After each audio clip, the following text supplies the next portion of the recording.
Welcome to TAG, Technology, Automotive, and Gaming Day. Today it's automotive. We're going to be replacing this, cleaning this random air intake. It's a modified air intake on my girlfriend's 2000 Toyota Celica GTS. And we're going to clean it out, and we're going to put some new oil on it, so that way it stays clean. It got a little rust on it, hopefully the oil will help revitalize that a little bit. But it's an easy job, so right after this.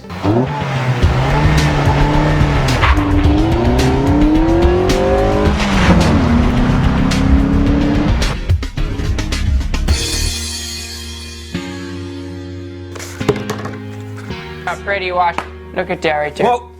TAG, you're it. You got a beer? I got a beer. Ah, cheers to that. Cheers to that. Yep, there we go. There's a beer.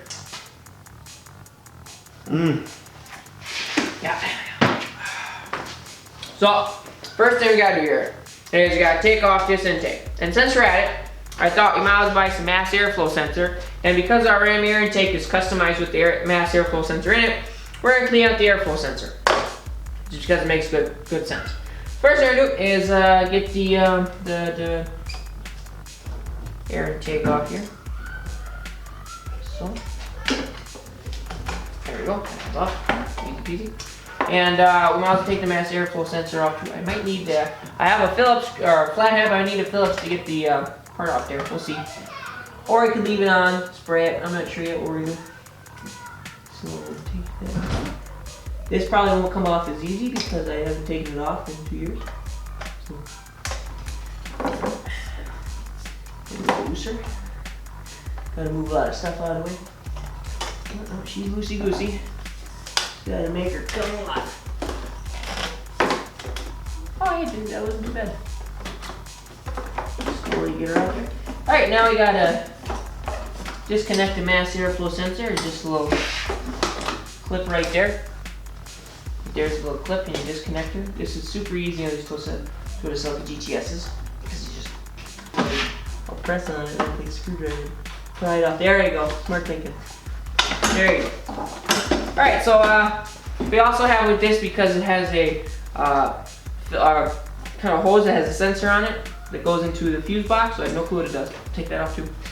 And this is our custom mass airflow sensor RAM air intake. Now you can see, I'm not going to take it out because it's very sensitive, but if you look inside there, there's a little reed, and that reed is what detects what the air is, and the other thing detects the velocity of the air.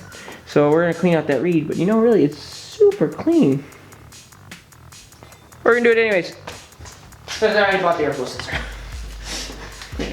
That is a pretty simple job. So what you do, shake up your mass airflow sensor stuff. Not cheap. It's actually $8 for a stupid can of, I would just call it air electronics cleaner, but I need the hose. Give me my hose. There we go. Gave me my hose. I bent it a little bit, but that's okay. We're just gonna maneuver it around. Isn't it crazy? These mass airflow sensors, little things, they actually cost like $80 to $160. Okay. So you take the mass airflow sensor cleaner and you just go on that little needle that's in there. Spray her on in. Smells like electronics cleaner. Varnish. Smells like straight varnish. You're just gonna spray it on in there. How much you have to spray it in? Probably good. Like paint thinner, actually. It's actually super clean as it is. This intake is, I mean, you see this intake. I mean, I did spray it, but it's just crazy clean, even though it was, so I think that's good. That's the job of good. And now we're gonna clean this. Now this isn't so clean, but it's doing its job, that means. So you guys got 2 steps here. I have my oil, which I'm gonna put on after I clean it, and my cleaner. Right there. So we're gonna take hot water, we're gonna rinse this sucker out, just like this, so. It's cloth and metal, so it'll be alright. And you just get in there and you rinse her and you rinse her and you rinse her. Nice hot water there. Yeah, you rinse her all out there. You rinse and you rinse and you rinse. And what I'll do later is I'll take a brush and I'll get everywhere in there real good. I'm just taking my fingers for now. Be careful though, because you know the brush, these metal can be sharp. Ah, like that, you know. Sharp, sharp. But this is actually pretty clean. It has a little rust on it, but I think it's needs to be re-oiled really. It's pretty darn good. I can't believe how clean this is. That's crazy. Anyways, so we got pretty good. Get the water all out, get it out there, and then we spray it there. So this is a cleaner. It's meant for this color. So the cleaners and the oils are the same colors that you have. Now if you want to change the color of your filter, just realize the colors before will mix. So you just get in there and, because it's kind of a blue cleaner. Why they do that, I don't know, just how it is. And you just, I'm convinced it's just like alcohol, because that's what it smells like. It smells like ammonia or alcohol, one or the other. Or a mix. And you just give it a good spritzers on there. I have no idea if you can use too much, but I'm just gonna go ahead. Just go for it. And this is gonna help get more debris and more dirt off.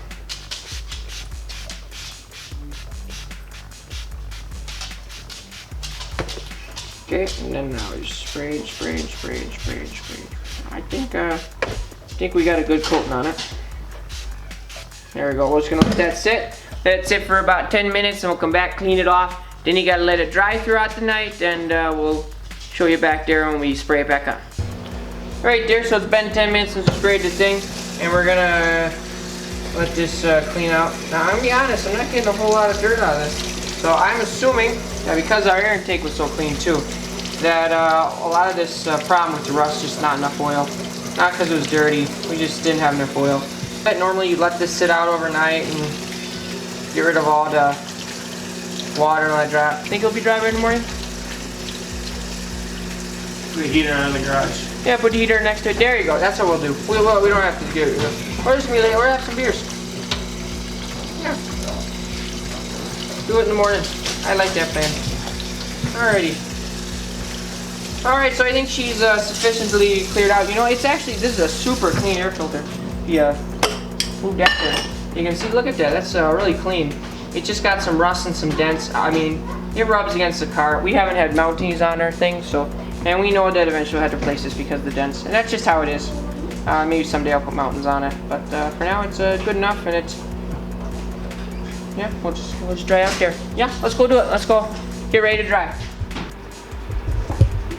Alright there, so I didn't use a heat gun or a blow dryer. I'm just going to use this heater here because it's simplistic and it does the job. And I'm going to put it on the low heat setting here. And just going to put out a little bit of heat. We'll put this relatively close, but not too close. Not so it burns it. Enough to give it some heat and dry it out. And then we'll come back in the morning and put it back together. And drink more beer. Damn, I'm thirsty, I swear. Today's been a day of not enough drinking. I'll tell you what, we've been doing some other videos and we drank a lot and then we just stopped. I mean, that's just it's the shittiest thing in the world. So, we'll see you in the morning, you know. Probably won't have a beer because it's the morning, but I'll see you then.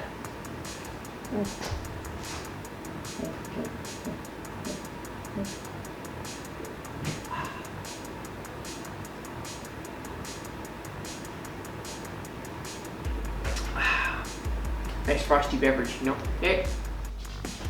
Right there. Now that it's been a whole night and our air filter's all nice and dry, we're gonna put this oil on it.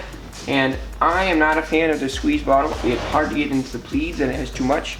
This happened with my car a little bit back, and then it sucks in all that crap and you can just hear the oiliness going in there. So what I'm gonna do is I bought one of these right here. And I'm just gonna squeeze it into this cheap little spray bottle. I don't think I need to spray all of it in there, but I'm going to spray quite a bit in there. There we go. Close her up, and then we're just going to spray it down. Just nice little even strokes there of spray. Sounds bad, she said it. So we get her going here. Take your close. A little more tighter.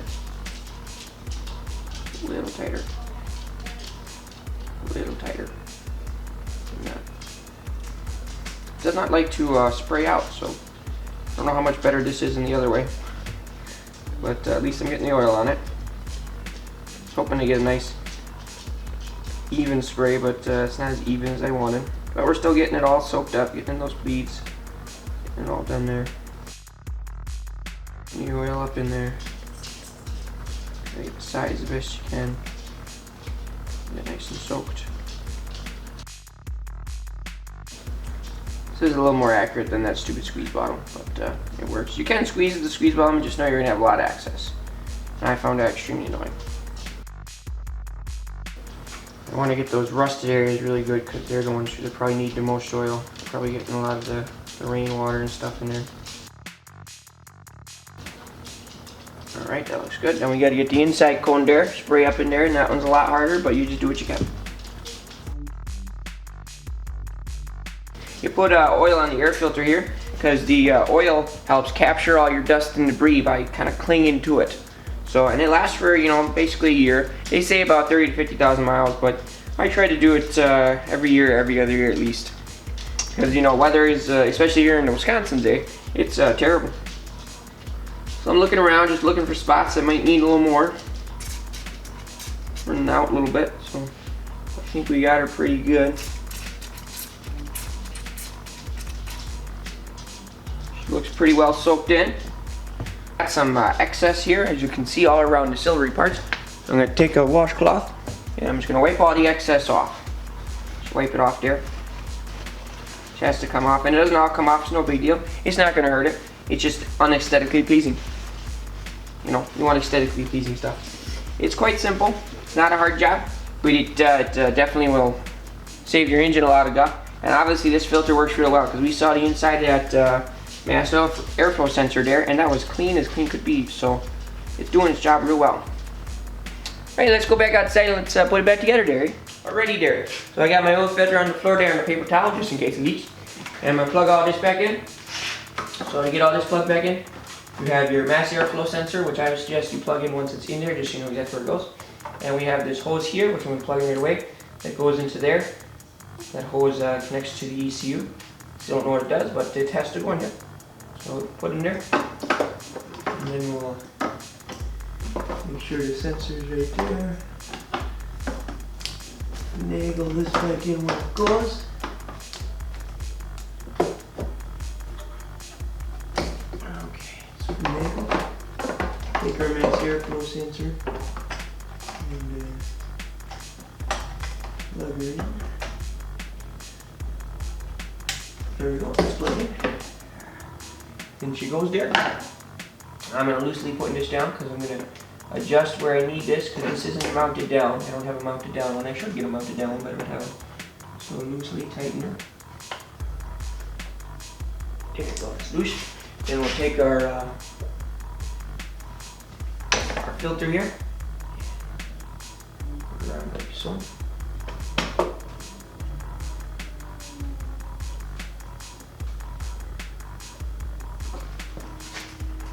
You always want to make sure that your ratchet or screw part is accessible easily. There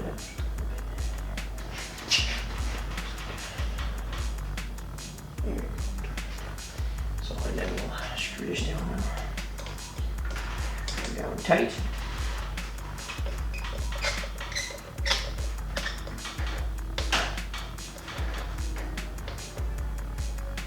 Nice and tight there. All right. Screw that down.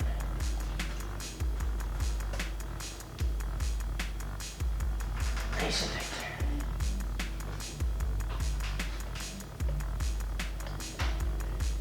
All right, so all that oil will help stop the rusting of that air filter there. It'll also keep all the debris and stuff obviously out of your engine.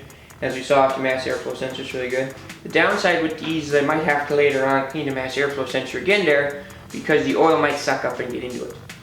So it's a pro because you get maybe a little better performance and better cleaning, better air to the engine. Clearly it works because the whole pipe is clean as clean could be.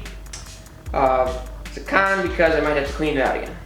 So, you know, I'll check it in a week or so and then we'll see how it works. But that was us cleaning and re-oiling the aftermarket ram air intake air filter, and then cleaning the mass airflow sensor, which should be done every year or every other year. And it's an easy job to do, and it makes the engine sound great. So till next time, Dag, you're it. Start engine! 3, 2, 1, meh!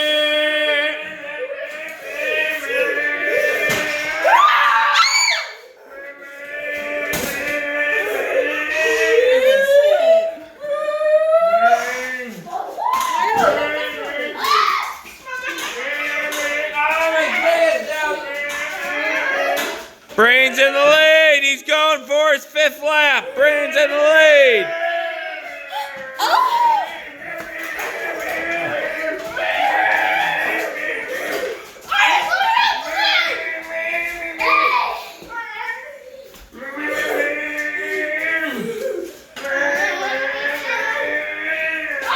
I think I'm getting dizzy.